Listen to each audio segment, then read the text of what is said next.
Do you ever find yourself slipping into judgmental, negative thinking?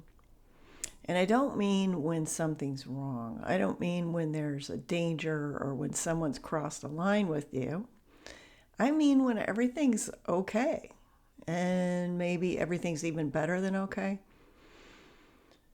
In this video, I'm going to offer you a way out of these knee-jerk negative moments and responses that can rob you of positive feelings that you have every right to feel deeply. I did not know the phrase negativity bias when I first and deeply and poignantly noticed its effect operating in me. That was in New York City a long time ago. I was working in publishing. I was single and I was dating. And I was certainly hoping to find the kind of boyfriend who would surprise me with a bouquet of flowers in my workplace, out of the blue. And one day this happened. The person who sits at the front desk came by to see me holding a beautiful bouquet, and surprise, surprise, she said, "This is a gift for you." When I had the bouquet on my desk, I observed that one of the flowers was a little bit droopy. And I thought, isn't this interesting? Here is this beautiful bouquet, and my mind is immediately taken by one droopy flower. Now, I know how to behave, so I did not call my suitor and complain about the droopy flower. I beamed about the beautiful bouquet, and in front of my coworkers, I smiled and played happy. But inside, I was aware that there was this persistent tendency to return to the one droopy flower, and how it was disappointing that there was a droopy flower in my bouquet. I'm not proud of that, but it's an important thing to notice. If I have this tendency, and I don't want to have this tendency, I better take an interest in it. And I did take an interest in it. I thought I was kind of weird and broken, and I wanted to know what was going on. Well, there's a researcher named Roy Baumeister who has studied this a lot. And he has I think a book, or maybe it's not the title of the book, but he has an idea that bad is stronger than good.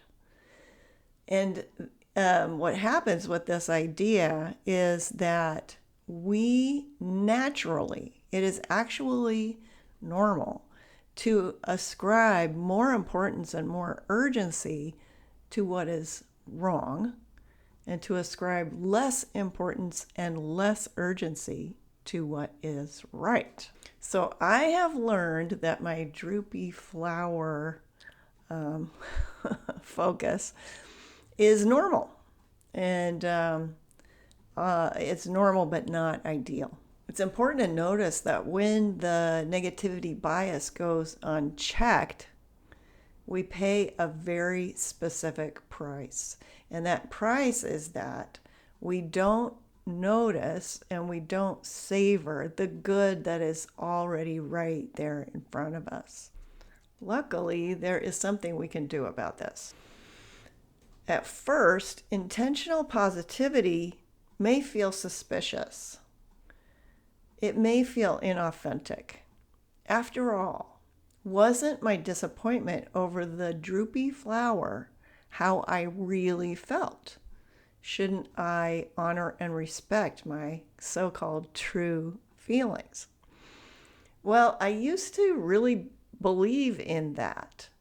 I used to think if I allow my disappointments and penetrate into them, maybe find the root causes of them in my childhood, I'll be doing a good thing. And I think the negativity bias quietly whispers such things to us so that we keep paying into that survival mode, which can come in really handy if there's really danger. But it really does cost us when there isn't danger and it's just run amok. I no longer see those droopy flower feelings as the most important or the most true feelings or thoughts in this story.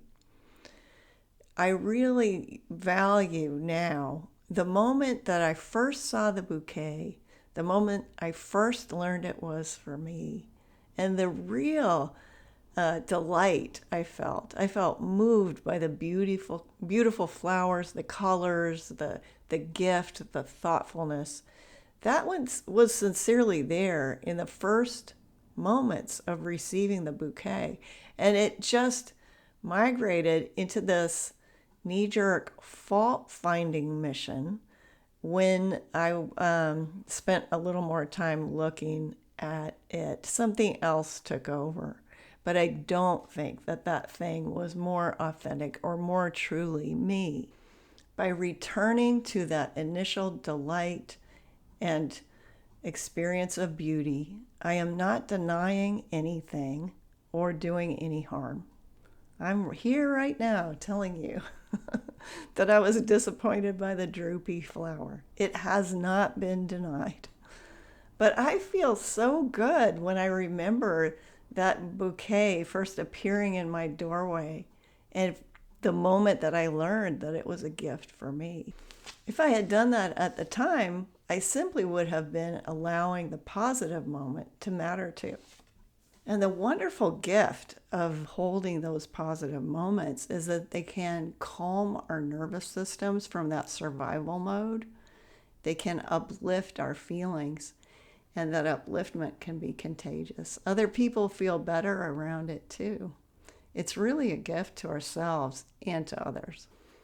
And when we do that as a regular practice, we can change how we see ourselves and how we experience our lives. If you sometimes find yourself drifting into negative judgments that you'd really like some relief from, you can start with our introductory video that will tell you about the strengths-focused identity practice that I developed with a psychologist, Gerald Forster, to specifically address the imbalance between how we experience negativity and how we experience our positive feelings. And you'll find the links both in the description and in the comments. And I would also love to invite you to check out other introspective, soothing practices by looking at the link below for my free PDF, Awaken the Journey. See you in the next video.